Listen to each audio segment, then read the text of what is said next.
আসসালামু আলাইকুম। জুবায়ের একাডেমির প্রকোর্সে আবারও সবাইকে স্বাগতম। অবশেষে সেই আর্টিকেলটা আমি লিখে ফেলেছি এআই টুলস ইউজ করে। তো এআই টুলসের যদি সঠিক ব্যবহার আপনি করতে পারেন, আর্টিকেলগুলো র্যাঙ্ক করবে আর কি। অ্যাভারেজ কোয়ালিটির আর্টিকেল এখান থেকে পাওয়া পসিবল। তারপরেও বলছি, যাদের হাতে বাজেট রয়েছে পর্যাপ্ত, তারা কখনোই এআই টুলস ইউজ করবে না, বাইরের ভালো রাইটার থেকে এটা লিখে নেবেন আর কি। তো তবে ইনস্ট্রাকশনগুলো তাদেরকে দিয়ে দেবেন, কোন কোন প্রোডাক্ট নিয়ে লিখবে, কিভাবে লিখবে, কোন কোন জায়গাগুলোতে লিখতে হবে। তো এই বিষয়গুলো তাদের একটা ইনস্ট্রাকশন দিয়ে দেবেন, তাহলে বেটার কোয়ালিটির আর্টিকেল পাওয়া পসিবল আর কি। তো যাই হোক, আমরা সেই আর্টিকেলটা লিখতে কি কি মানে কিভাবে লিখেছি তা অলরেডি আমি দেখিয়েছি। আর ফাইনালি এটা লেখার পরে যে আমি কোন কোন জায়গাগুলো এডিট করেছি সেই বিষয়গুলো একটু তুলে ধরবো আর কি। আমরা এখানে একটা টাইটেল জেনারেট করেছি, এটা কিন্তু 55 ক্যারেক্টারের ভিতরে রাখার চেষ্টা করেছি। এখানে 53 ক্যারেক্টারের ভিতরে আছে, তার মানে হচ্ছে আমার এটা মিট করে। পরবর্তীতে H2 ট্যাগ, এটার আন্ডারে কয়েকটা লিস্ট করেছি। তো এই H2 ট্যাগ এটা কিন্তু 70 ক্যারেক্টারের মধ্যে থাকতে হবে, সর্বোচ্চ 70, এর বেশি দেওয়া যাবে না। আরও ছোটো করলে সমস্যা নেই, কিন্তু 70 যেন কোনো কারণে মানে একদম ক্রস না করে আর কি। এরপরে রিজন, আমি আর একটা কাজ করি সবসময়, আমার আর্টিকেলগুলোতে একটা ধরন থাকে যে আমি যখন একটা টাইটেল ইউজ করি তখন সেই টাইটেলের অ্যাগেনস্টে মানে আন্ডারে আমি অল্প কিছু হলেও কিছু লাইন লিখি, তাতে আমার এই জায়গাটা খালি দেখায় না। যেমন এখানে আমি বলেছি যে রিজন, কিছু রিজন নিচে ব্যাখ্যা করা হলো, বিষয়টা এরকমই আর কি।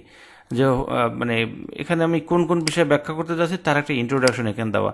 আসলে ওয়ার্ড হিরোর ইন্ট্রো বা প্যারাগ্রাফ ইন্ট্রো এটা খুবই গুরুত্বপূর্ণ একটা পার্ট, আমরা খুব বেশি জায়গায় ব্যবহার করি না।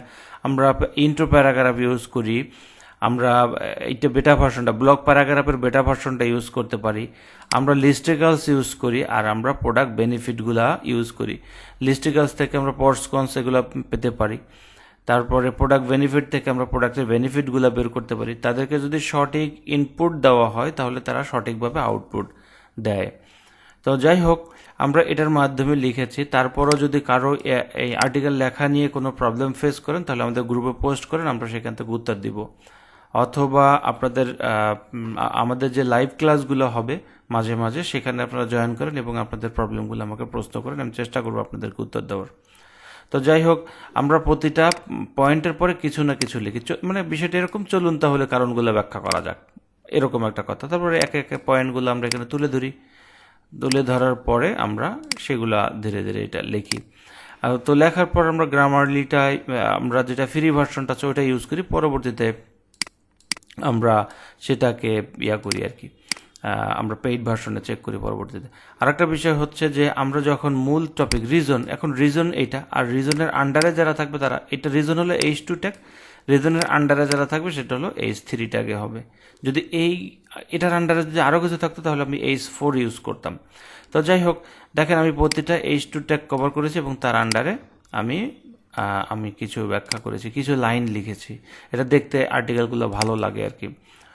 তারপরে এখানে এটা লিখেছি। আরেকটা বিষয় হলো নম্বর দিয়ে আমরা পরবর্তীতে এটা কিন্তু আবার করেছি। তো দেখেন এটা কিন্তু একটা মানে আমরা তো এটা দেখিয়েছিলাম মানে একদম প্রথম যখন মানে লিখি তখন এটা কিন্তু দেখিয়েছিলাম কোন কোন বিষয়গুলো তুলে ধরেছি। আপনার স্পেসিফিকেশনগুলো এটা সুন্দর করে তুলে ধরবেন, এটা আসলে কপি পেস্ট করা যাবে না, আপনার নিজের মতো করে এটা ফরম্যাট করে সুন্দর করে এগুলো কিন্তু তুলে ধরবেন, যাতে করে খুব সহজে মানুষ বুঝতে পারে যে একটা প্রোডাক্টের কী কী স্পেসিফিকেশন থাকতে পারে। ওকে, তো তারপরে এখানে আমরা যখন আর্টিকেল পাবলিশ করব এখানে আমরা ইমেজ বসিয়ে দেবো এবং বাইং বাটন বসাবো। এরপরে বেনিফিটগুলো তুলে ধরেছি, এর নেগেটিভ দিকগুলো তুলে ধরেছি, এগুলো কিন্তু আমরা প্রোডাক্টের বিভিন্ন জায়গা থেকে নিয়েছি, এগুলো কিন্তু কারেক্ট অ্যান্সার আর কি। আপনারা কিন্তু হুট করে এখান থেকে জেনারেট করবেন না, কারণ এআই টুলস কিন্তু আপনাকে সঠিক তথ্য দিবে না। আমরা কিন্তু এই তথ্যগুলো অ্যামাজন থেকে প্রোডাক্ট রিভিউ সেকশন থেকে কিন্তু আমরা নিয়েছি বিভিন্ন পয়েন্ট, এবং সেখান থেকে কিন্তু এখানে আমরা বিভিন্ন পয়েন্ট লিখে সেগুলো কিন্তু ইলাবোরেট করার চেষ্টা করেছি। আচ্ছা, এখন দ্বিতীয় অপশনটা এখানে আসলো এবং তার ফিচারগুলো এখানে তুলে দিলাম। তো একইভাবে আমরা 5টি প্রোডাক্ট সম্পর্কে লিখেছি, খুব ছোট ছোট। দেখেন, একটা মানুষ যদি এই প্রোডাক্টের সম্পর্কে জানতে চায় তাহলে আমার মনে হয় যে প্রথমে ফিচারটা এখান থেকে জানতে পারবে, এটা কিনলে কি কি লাভ হবে সেই জিনিসগুলো জানতে পারবে, এবং এটার দ্বারা মানে কি মানে কোন খারাপ দিক কি কি আছে সেটা কিন্তু এখান থেকে জানতে পারবে। তো আমার মনে হয় না যে একটা মানুষের প্রোডাক্ট সম্পর্কে এর বেশি আর জানার দরকার আছে একটা বাইং ডিসিশন নেওয়ার জন্য। আমরা মূলত কিন্তু কোনো কিছু সেলের চেষ্টা করব না, আমরা মূলত মানুষকে বাইং ডিসিশন নিতে হেল্প করব, এই দিকে খেয়াল করতে হবে। ওকে, এরপরে আমরা প্রতিটা জায়গায় দেখেন from where we can buy, এখানে কিন্তু আরও একটা লাইন লিখে দিয়েছি, পরবর্তীতে আমরা টার্গেট অ্যামাজন দিয়েছি। এরপরে যদি আরও কোনো কিছু জায়গার দরকার হয় আমরা কিন্তু এখানে আরও পয়েন্ট হয়তো বা কভার করতে পারি। আমরা যতটুকুই কভার করেছি অলরেডি 3549 ওয়ার্ড হয়ে গেছে, আমার মনে হয় না যে এর বেশি লাগবে।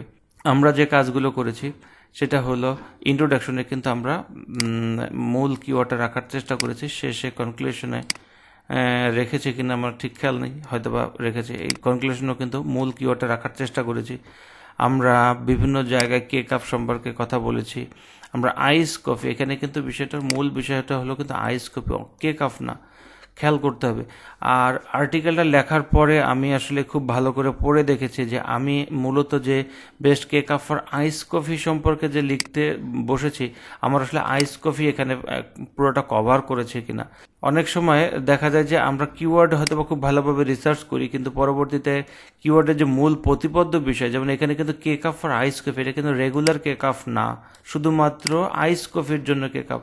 তা আমি ওভারঅল আর্টিকেলটা লেখার পর খুব ভালো করে পড়বো বা পড়েছি, তখন দেখা যায় মানে এতে এতে সুবিধা হলো কি আমরা বুঝতে পারবো যে এটা আইস কফি নিয়ে এখানে কিন্তু আলোচনা হয়েছে, অন্য কোনো টপিক না।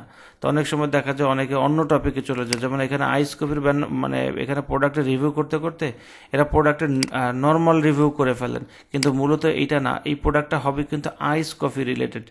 ঠিক আছে, মানে যত যাই বলি না কেন আমাকে কিন্তু cake up for ice coffee এটাকে তুলে ধরতে হবে, এই বিষয়টাকে তুলে ধরতে হবে যে আইস কফির জন্য কোনটা ভালো কোনটা খারাপ, টেস্ট কিভাবে ইনক্রিজ করা যায়।